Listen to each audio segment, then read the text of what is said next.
All right, good morning, everybody. Peter Marzano back with another album review, and today I will be taking a look at 50 Cent's debut album that was released in 2003, Get Rich or Die Tryin', an album that has certainly gone down with a lot of fame within the hip hop community, and one that I think a lot of people would agree has aged quite well. So, going to dial back what has already been around 15 years and take a look at the impact that this album had. 50 Cent had this album be really highly anticipated. He was signed to Shady Records, had that big co-sign from Dr. Dre and Eminem going in. That certainly shows its remnants throughout this album and is really what made a lot of it very enjoyable, especially in retrospect, looking at what this was in the time that it came out.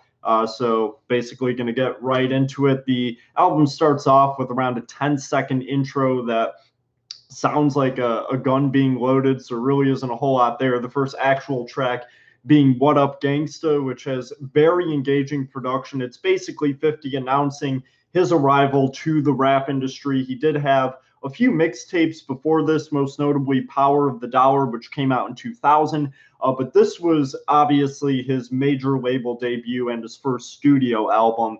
And because of the amount of anticipation that he had going in, he was certainly expecting a lot of the fame, which he obviously got. This album ended up going 6 times platinum.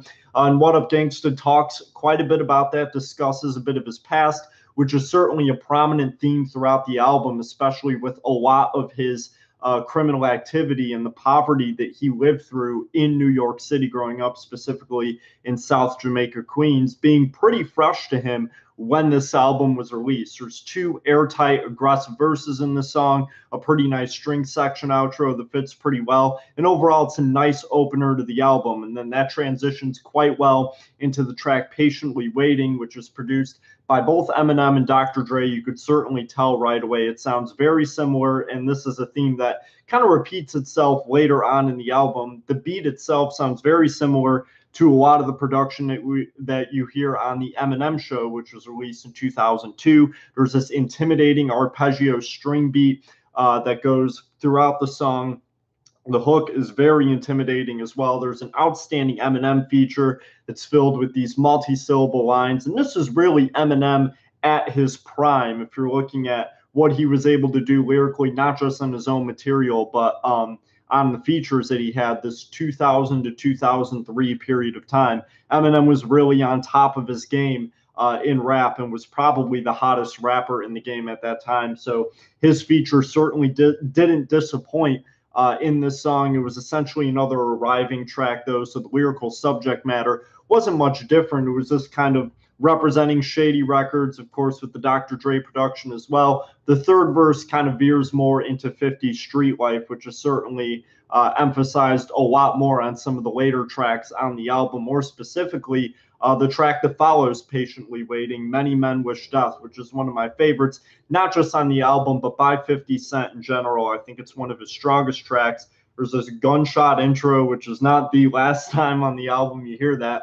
But this lyrically talks about a lot of 50's many near-death experiences that he had, and that there's a price tag on his head, and that there's a lot of people that are out there to kill him, that he was shot 9 times in 2000, which is certainly infamous.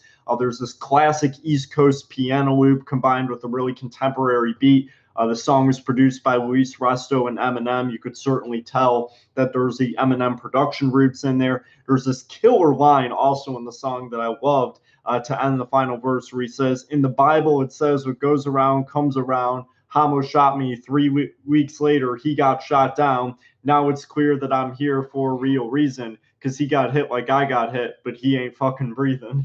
So 50 Cent has been shot in the head before, which is actually why he slurs some of his words at times, which he actually mentions in the following track. But I really love this track, and I think with how catchy it is, and with how I don't know what the best word for it is, but for really how captivating the beat is, I think would be the best way to put it. This song really helps you get into the rhythm of the album. Patiently Waiting was a really good track to really get things started after What Up Gangsta, which is effectively the intro track. But this song, which was released as a single, is really outstanding. And then he follows that up with what is one of the most iconic songs in rap history in general, In the Club. Which, yeah, I mean, there, especially of the new millennium, there haven't been many songs that have had this much of an impact. It was one of two #1 Hot 100 hits on the album, which is a lot of what I think makes this record really impressive, is that it's so hard, it's so aggressive, it's unapologetically gangster, but at the same time, he was able to produce two #1 pop hits. Granted, rap was at the forefront of pop music at that period of time, but still incredibly impressive. That is really the first track where 50 introduces his impeccable flow that he can have. He has it throughout the track. There's an amazing Dr. Dre beat that's just iconic. There's really not much more to say about that track other than the fact that it's one of rap's best all time, I really think, especially for just looking at recognition, pop success, and like I said, how recognizable the song is and how many people know it.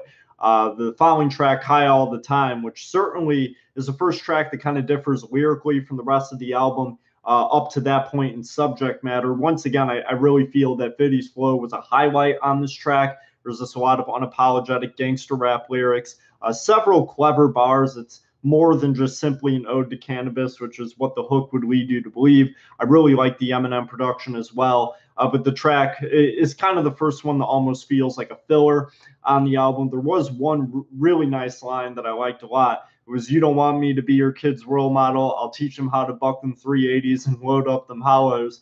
With 50's big pop image at the time, I just found that line to be kind of funny because he's kind of outright saying that your kids probably shouldn't be listening to me.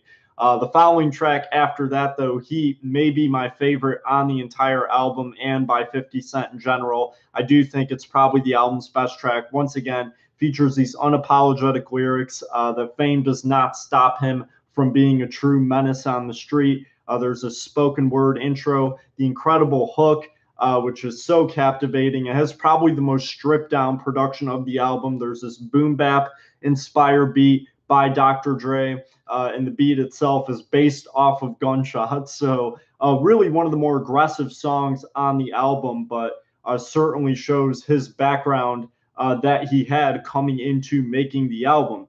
The next track sounds a lot poppier than the last couple ones, If I Can't, which was also released as a single. It's probably the most upbeat song in the album up to that point. There's this West Coast inspired party beat by Dr. Dre. It uses a different flow in each verse, which really is kind of 50's trademark on this album, that he's starting to show his versatility technically as a proficient rapper. And that was probably the part of this track that I enjoyed the most. And it really helps accelerate the flow of the album. This thing runs 53 minutes, but it felt quite a bit shorter just because I really like the way the tracks are organized. The first half of the album is definitely more aggressive than the second half, but he certainly has a few more aggressive tracks that follow that. The track after that, Bloodhound, is probably the first real dud on the album. There's a Young Buck feature, a fellow member of G Unit. The Sean Blaze production on this one has a beat that really hasn't aged incredibly well. You could certainly tell that it fit in 2003, but really doesn't now. These all over the place synth notes. Was lyrically kind of running a concept dry at this point, with him kind of talking about the same thing over and over again, track after track. And this track just didn't kind of hold the same level of attention that the tracks prior to that did. So I do think that up to that point, it's the weakest song in the album. There's this kind of cringy dog bark that repeats in the background, which is, I guess, why the song is titled Bloodhound. But I didn't enjoy that track nearly as much as a lot of the ones coming before it. However, the track after that is menacing, Back Down, which is where he kind of takes a break from talking about the lyrical themes that had dominated the album up to that point. And it's really just a blatant diss at Ja Rule. And this was really a big part about the Ja Rule and Eminem / 50 Cent beef. Overall, it was more of Aftermath Entertainment versus Murder Inc. that went on in the early to mid 2000s. The beat definitely sounds like it could have fit on the Eminem show. Another Dre-produced beat, which is outstanding. I think the production on this album overall was very consistently great. There's this ominous piano loop that plays throughout. And yeah, it's a very direct diss and shot at New York rapper Ja Rule. I really don't think that it's the heaviest diss track that's ever come out, but it was certainly a very menacing one. Eminem would end up following that up with a few diss tracks on his own that did not make it onto his albums. But there's also the spoken outro where 50 is imitating Ja Rule's stylist. To him, Dr. Dre, and Eminem were all kind of accusing his stylist of engaging in homosexual activity with Ja Rule, accusing him of being gay, which kind of shows the homophobic part of hip hop culture that was certainly dominant really for the entire existence of hip hop up until, I mean, still kind of is, not nearly as much as it was at this point, but that was probably the biggest attack that 50 had, was the end of the track imitating him, his Ja Rule stylist, that is, in the outro to that song. That's followed up with P.I.M.P, which is another iconic track, peaked at 3 on the Hot 100, basically rapping about his success with the women. The first track where he really does that. But the track is really mostly about prostitution. There's this kind of tropical repeating melody throughout the beat, which is really, really catchy and definitely easy to learn the hook to. The Misreported production, I believe it's the only track on the album that's produced by him. But there's still definitely several intimidating lyrics, but this is kind of the part of the album where 50 starts to stray away from that dominant subject matter that held the attention of most of the first half of the album. The following track I didn't enjoy as much either. Like My Style, it kind of chronicles 50's unstoppable street persona, both with getting all of the women that his enemies are with while remaining a force on the street and criminally. There's a Tony Yayo outro on the song, who was a fellow member of G Unit as well. But it's just another beat that didn't really age particularly well. I love the flow by 50 on the second verse. It's also the first track where he kind of uses that fast slur, which really became a trademark of his, especially going into his album after that, The Massacre, which was released in 2005. And there's also this kind of nice crescendo brass before the hook in the production, but that's really the only redeeming part of the beat. The song after that, Poor Lil Rich, is kind of like this rags to riches track where he's talking about the beginnings of his poverty-stricken childhood. He was actually arrested at the age of 14 for selling crack cocaine and heroin, so definitely had his roots at a very young age in that kind of lifestyle, and how he rose from that to fame. It's outside of a few quotable lines, it's a relatively forgettable track, though, but I definitely like the sentiment and the idea of the song. And it's pretty crazy because that transitions into 21 Questions, which was also a #1 Hot 100 hit, which is quite incredible, featuring Nate Dogg, who sings a very catchy hook, which he always seems to do when he was featured on anything. Rest in peace. He's been dead for over 7 years already, which is pretty crazy. But 50 dials back the aggression that he held for most of the album. In this love rap banger, the production is very West Coast influence.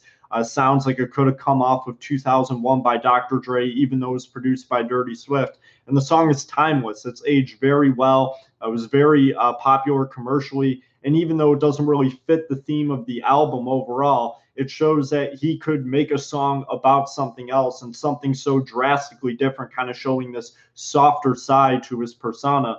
And then he goes right back in the song after that, Don't Push Me, to the aggressive, intimidating gangster persona that he held for most of the album. It features 2 solid features from Lloyd Banks, another member of G Unit, and Eminem again. There's this anthemic and aggressive production that I really, really enjoy. And it goes back to the intimidating nature that pretty much all of it had. There's gunshots throughout the beat once again in the album, which has kind of been run dry at that point in the album, but is also the second to last track. And then the song after that, the closer, Gotta Make It to Heaven, I think is a pretty fitting end to the album. He talks about his legacy on the streets. It is very upbeat production, one of the more upbeat songs on the album.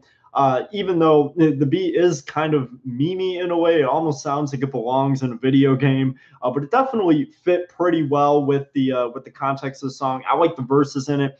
The hook was pretty repetitive and didn't really hold the attention as well as one would have liked to. But overall, I enjoyed that track, and I thought it was a pretty fitting ending to the album.